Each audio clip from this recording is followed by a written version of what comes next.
Penjabat Gubernur Dr. Andus Ali Baham Tengmong Mere MTP menerima audiensi tim seleksi Komisi Informasi Provinsi Papua Barat. Pertemuan tersebut membahas kondisi lembaga dan tindak lanjut hasil seleksi anggota baru untuk segera dikukuhkan pada Rabu 6 Maret 2024. Mencermati laporan yang disampaikan, penjabat Gubernur Papua Barat menyampaikan, dalam merealisasikan good governance, harus berjalan beriringan guna mencapai tujuan dan kebaikan demi pelayanan kepada masyarakat. Di samping itu, kaitannya dengan kepuasan masyarakat, keterbukaan informasi sangat penting. Selanjutnya memberikan instruksi agar proses pelantikan anggota Komisi Informasi Papua Barat yang baru masa bakti 2024-2028 pasca serangkaian tahapan seleksi yang cepat dilakukan.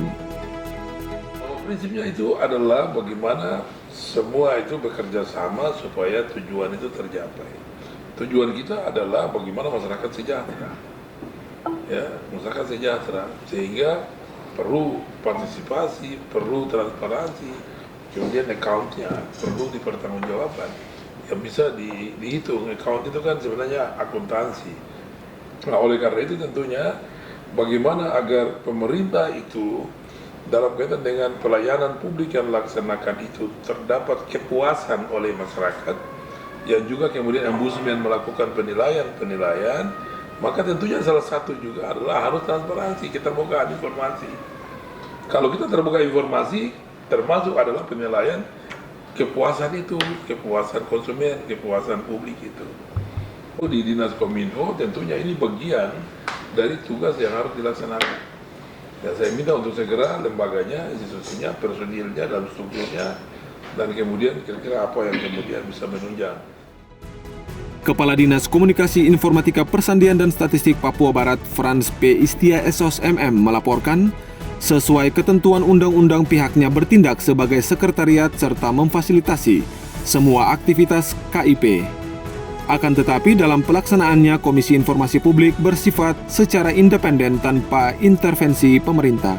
Ia juga memaparkan kondisi anggarannya minim menjadi salah satu kendala karena Dinas Kominfo hanya mengcover pembiayaan gaji anggota KIP. Selanjutnya, untuk proses seleksi anggota KIP yang baru telah selesai dan 10 nama telah diserahkan ke DPR Papua Barat untuk dilakukan fit and proper test, kemudian menetapkan 5 nama. Dirinya berharap seluruh OPD Papua Barat dapat bersinergi memanfaatkan potensi teknologi digitalisasi dan menampilkan capaian realisasi program kegiatan sehingga keterbukaan informasi publik berjalan maksimal. Perlu ada atensi Bapak Gubernur bahwa keterbukaan informasi ini ketergantungannya adalah kepada pejabat publik. Itu berarti bahwa kepada semua pimpinan OPD yang ada di dinas ini. Karena ketika pimpinan OPD membuka secara digitalisasi atas semua pelaksanaan tugas-tugas yang bisa diakses oleh publik, maka konflik antara masyarakat dengan pemerintah itu menjadi sangat berkurang, sehingga perlu ada mungkin semacam sebuah sosialisasi yang menjadi rujukan yang harus kita lakukan. Itu mungkin Bapak Gubernur izin kalau bisa kita menggunakan apa yang sudah dikembangkan oleh BRIDA, karena kemarin Bapak Gubernur sudah meluncing salah satu aplikasi yang di Mansinam Beach. Itu juga bagian dari sebuah proses keterbukaan yang memang secara digitalisasi untuk BRIDA, dia punya semua agenda itu sudah melewati itu, Bapak. Ketua Panitia Seleksi Profesor Dr. Charlie D. Heatubun SHUT MSI menambahkan, predikat keterbukaan informasi publik yang rendah tentu berdampak pada penilaian kinerja pemerintah. Oleh sebab itu, proses penetapan anggota KIP Papua Barat yang baru harus segera diselesaikan. Ada beberapa langkah-langkah yang sebenarnya sudah diusulkan oleh Komisi Informasi Pusat, waktu itu dalam hal pembinaan, sekaligus juga dalam hubungannya dengan proses seleksi teman-teman yang sudah kita hasilkan 10 nama. Mohon izin Bapak Gubernur, 10 nama yang sudah kami proses dari panitia seleksi itu kita kembalikan ke Kominfo dan kemudian juga sudah teruskan untuk uji fit and proper test di Komisi 2 di DPR Papua Barat. Nah ini yang memang sampai sekarang belum kita mendengar lagi perkembangannya.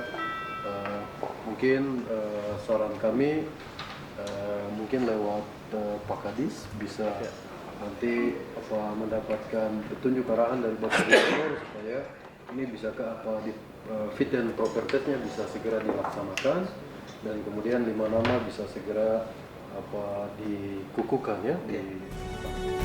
Sesuai data yang dihimpun secara terpisah, disadur melalui pemberitaan media Koreri.com tepat hari ini DPR Papua Barat telah mengumumkan 5 nama sesuai pemeringkatan hasil fit and proper test dan disampaikan oleh Ketua Komisi 1 George Dedaida.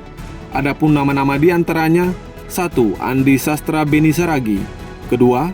Samuel Sirken, 3. Siti Juleha Hindom, 4. Henry Victor Sitinjak, dan 5. Dadan.